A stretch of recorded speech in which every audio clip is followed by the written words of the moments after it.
Hello, ladies and gents, boys and girls, people of all ages, sexualities, and identities, and welcome back to another video.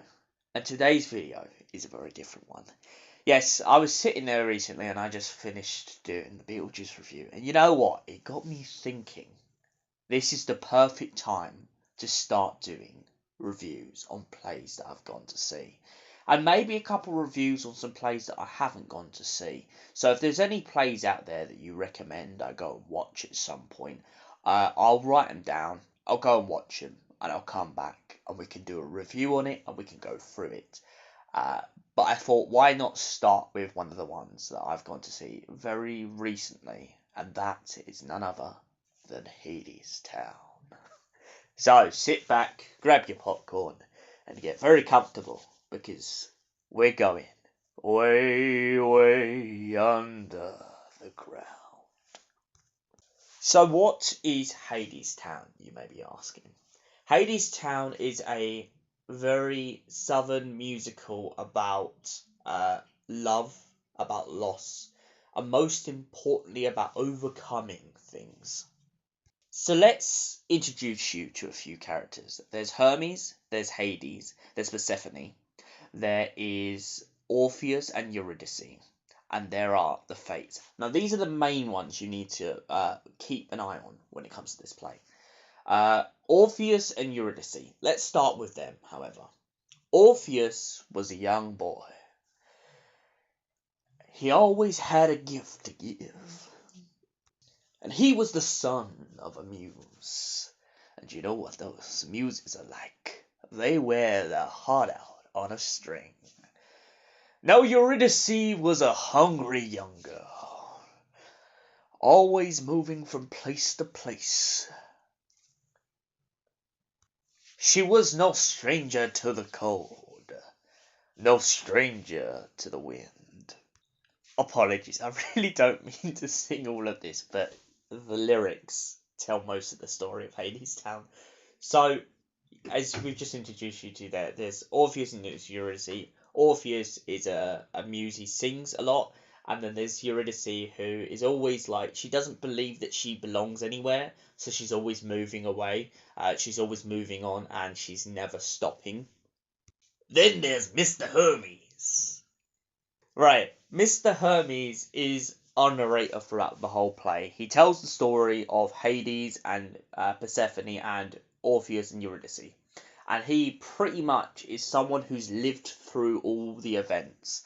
And he points out the fact to Orpheus that the storm is coming, you've got to get in, you've got to prepare. And Orpheus, in this whole story, is kind of naive. He falls in love with Eurydice, and the pair of them try to build and bond a relationship.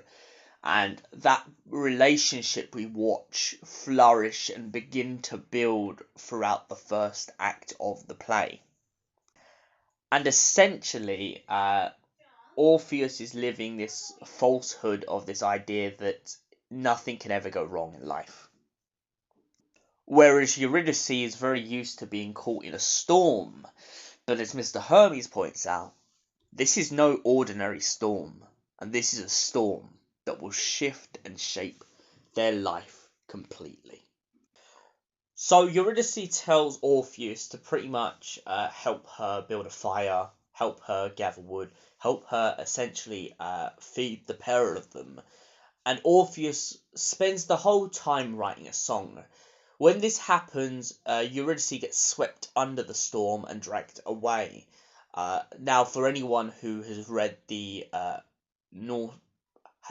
Greek mythology based on this, they will know that Eurydice gets bitten by a snake, and the storm is pretty much in this play a metaphor for the snake. Once Orpheus wakes up from his own self-dream, he finds himself essentially searching for Eurydice. He wonders where she's gone, what's happened to her, and why it's happened.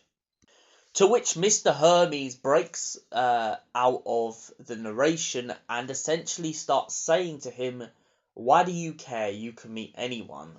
What's so important about this girl? And this is not necessarily Hermes saying that he disapproves of their relationship. However, it's more him saying, is she worth all this trouble? To which Orpheus replies that she is, and when Orpheus finds out that she's been taken down below to the town of Hades Town, he will do anything he can to go and retrieve her.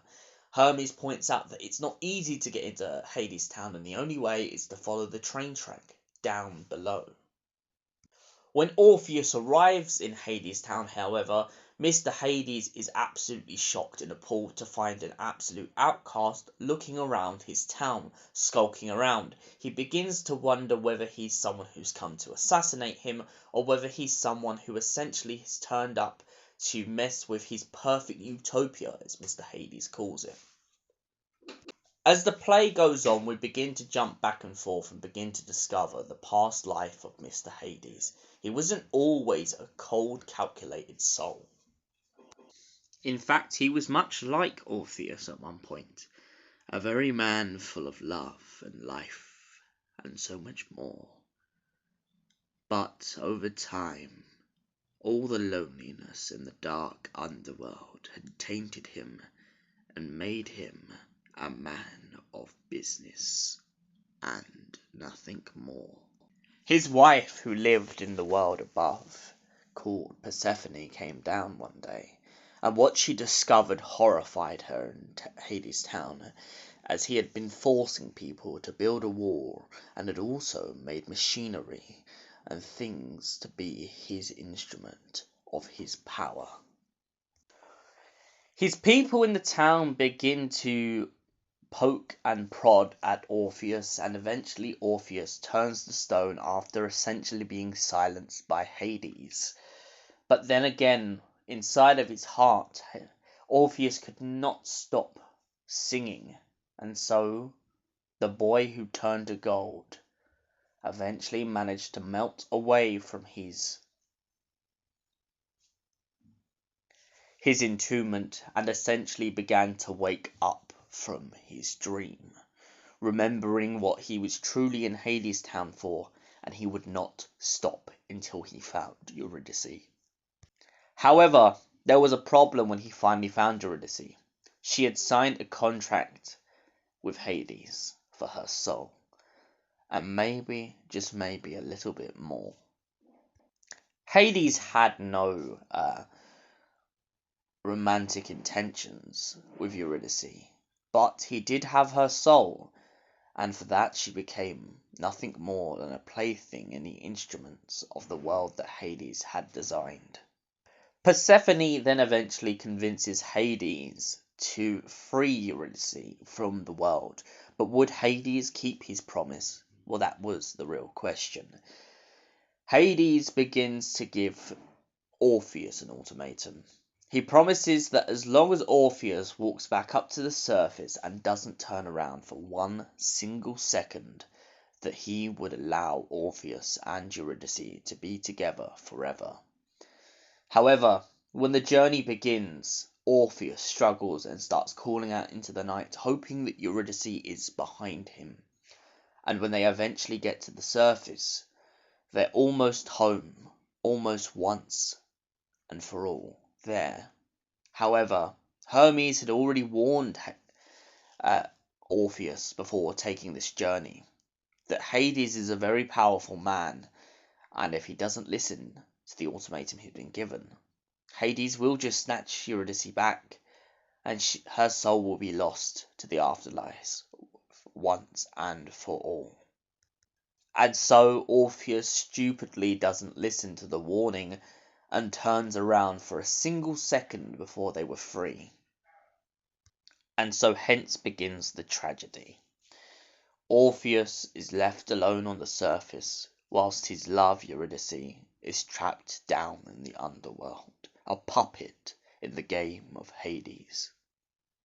Throughout this play, the story is also told by three muses, three women who you might as well say are the essential narration slash an example of like the three witches from Macbeth, or the three norms from Norse mythology. The Muses in Greek mythology are told to be seasayers. They can see the future and they can see the past. And during the height of the storm in this play, they begin to sing to Eurydice, pointing out the fact that it's hard enough to feed yourself, let alone anybody else. Now, I'll be completely honest and transparent with you as an audience who watch my videos. I was not sure about this play when I first went to go and watch it. But the powerful words that stuck out to me the most whilst watching and listening to this play: feed yourself, finer things in life, and things such as thought nobody could hear him. All these words really spoke out to me whilst watching this play, because they're all representations of hunger, need, starvation, and not just that, also of how people are affected and essentially treated in life.